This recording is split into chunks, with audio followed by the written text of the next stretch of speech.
السلام عليكم البنات، مرحبا بكم معايا في مطبخ سيارة. ان شاء الله تكونوا كامل ملاح وبصحة جيدة وانتم تشاهدوا في هذا الفيديو. وصفتنا نهار اليوم صابلي الوردة اللي دار حالة في المواقع التواصل الاجتماعي، ما كاش قناة ما جرباتوش ما سياتوش، لكن انا اليوم راح ندلكم هذا الوصفة على طريقتي وباللمسة الخاصة فيا وبالوصفة تاعي. راح ندلكم هذا الصابلي بريستيج بذوق الكابريز وبديكور يعني ثانيك مختلف عن القنوات الاخرين. ان شاء الله على بركه الله راح نبداو الوصفه تاعنا تاع نهار اليوم. نتمنى تبعوني خطوه بخطوه باش ينجح لكم هذا الصابلي. المهم البنات، لهنا الوصفه تاعنا عندي 250 غرام تاع المارغرين تكون طريه، عندي كاس تاع السكر، وعندي حبه بيض كامله وصفارين. نضربهم مليح بالباطور حتى وين يتجانسوا كامل هذوك المكونات التوعي، ونتحصل على خليط كريمي ومايل للابيض. فوالا كما راكم تشوفوا. ولا هنا عندي الكابريز اللي راكم تشوفوا فيه، هذا راح نستعمل منه مغرف فقط، يعني ما نكثرش اكثر من مغرف في هذه الكميه، راح لاباط تاعي ما تجيني شابه ممكن تفسد لي. ولا هنا عندي حوالي 3 مغارف حتى 4 مغارف كبار مكسرات يكونوا محمصين مليح ومرحيين. وعندي لهنايا نص كاس تاع لا مايزينا، ماشي نص كاس، كاس قل ربع عفوا.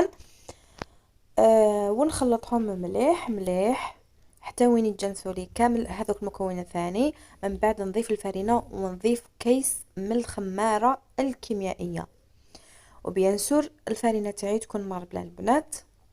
ونبقى نجمع في الخليط غير بالعقل، ونضيف في الفرينه تاعي غير بالعقل حتى وين تحصل على عجينه طريه ومتماسكه.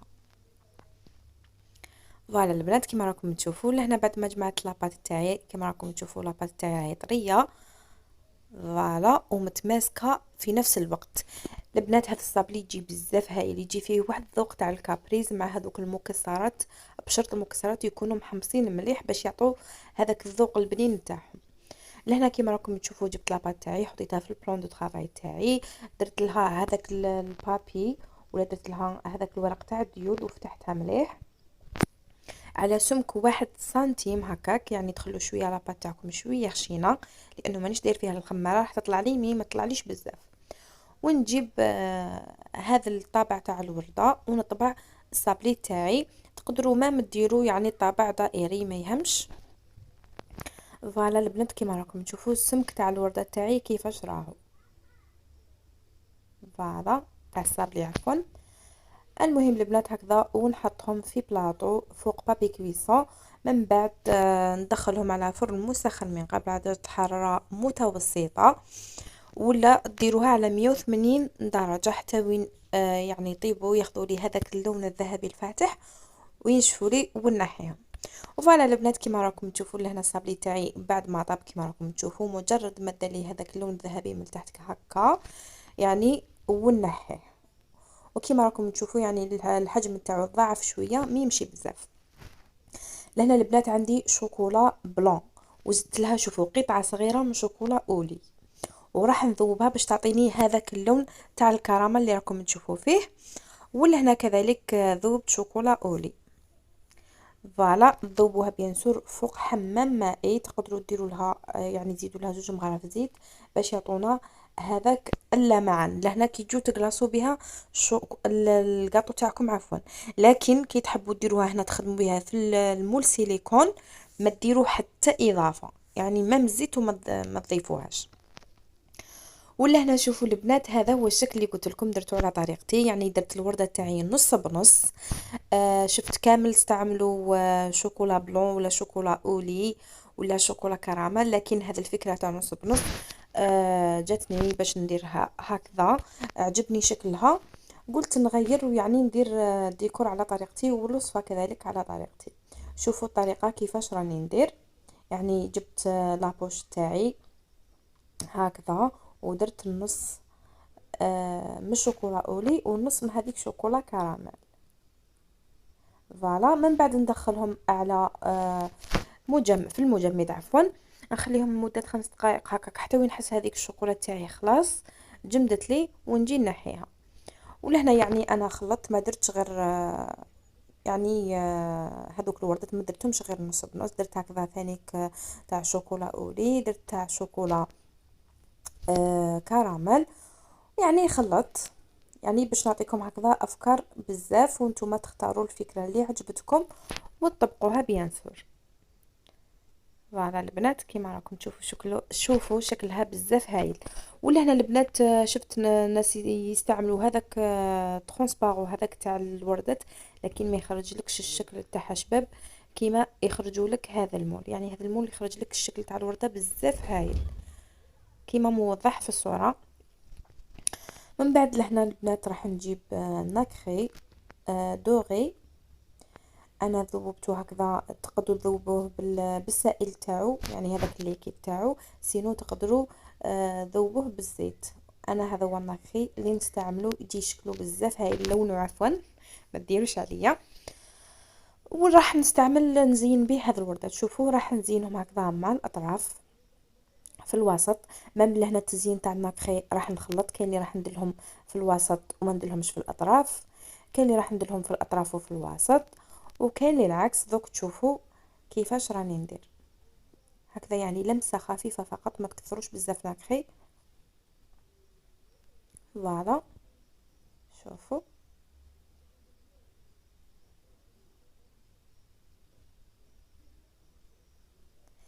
يعني البنات الشكل ولا اللي يعجبكم نتوما راح تطبقوه اكيد هكذا.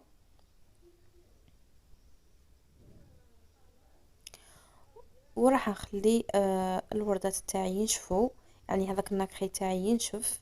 من بعد انا شفت كاين قنوات اللي يديروا الناكري حتى وين يحطوا الورده، يعني يحطوا الورده فوق الحبه تاع الصابلي باش يديروا هذاك الناكري. انا هذيك الطريقه صراحه ما نفضلهاش، نحب ندير الناكري تاعي حتى ينشف لي بيان وكامل باش الخدمه تجي متقونه، ويعني الاراء نحترموها كامل.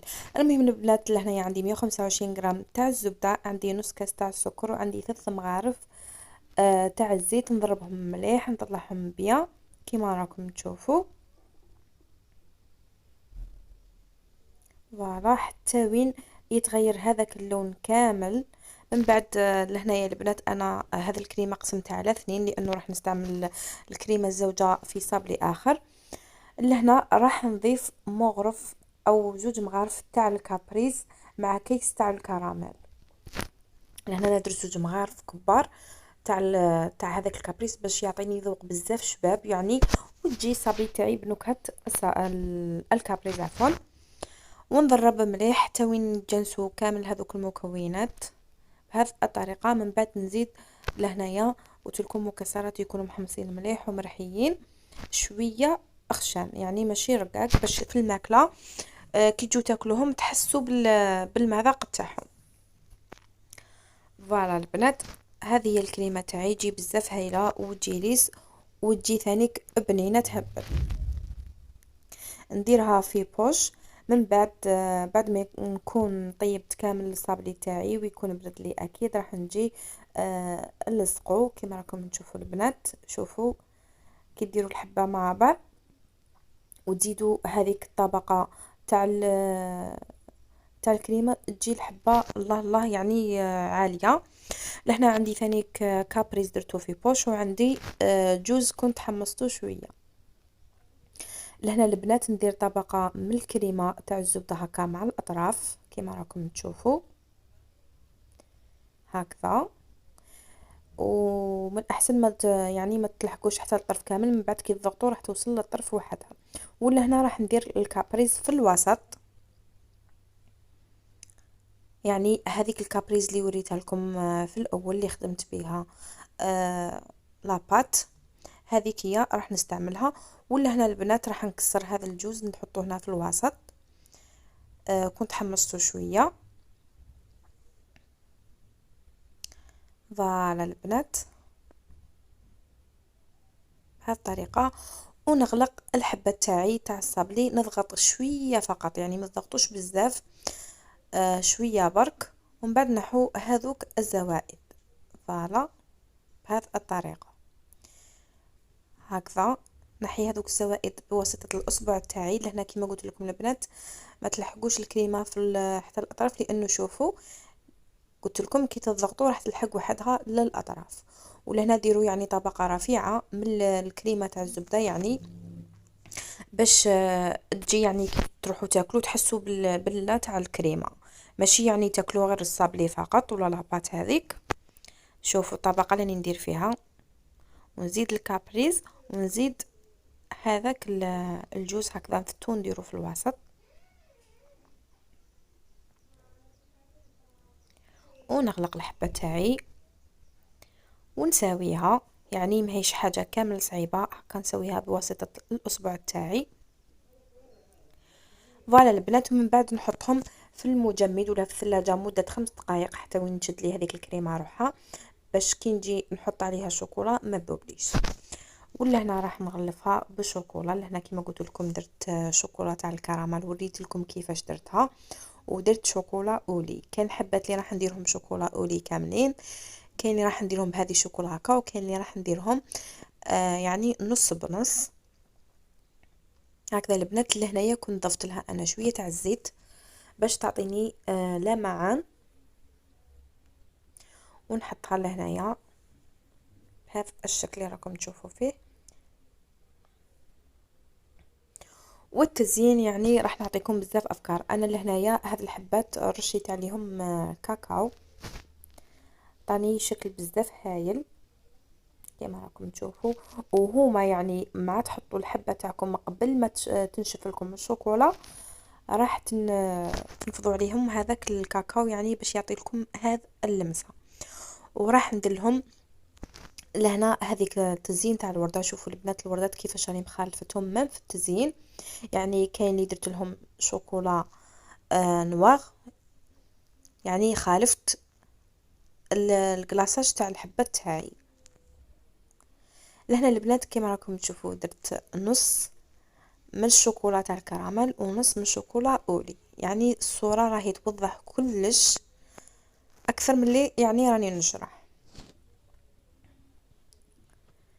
كاين قلت لكم درت لهم كاكاو، كاين اللي رشيت عليهم ناكخي، كاين اللي خليتهم هكذاك. يعني عطيت لكم بزاف تاع الافكار وانتم تقدروا يعني ديروه. فوالا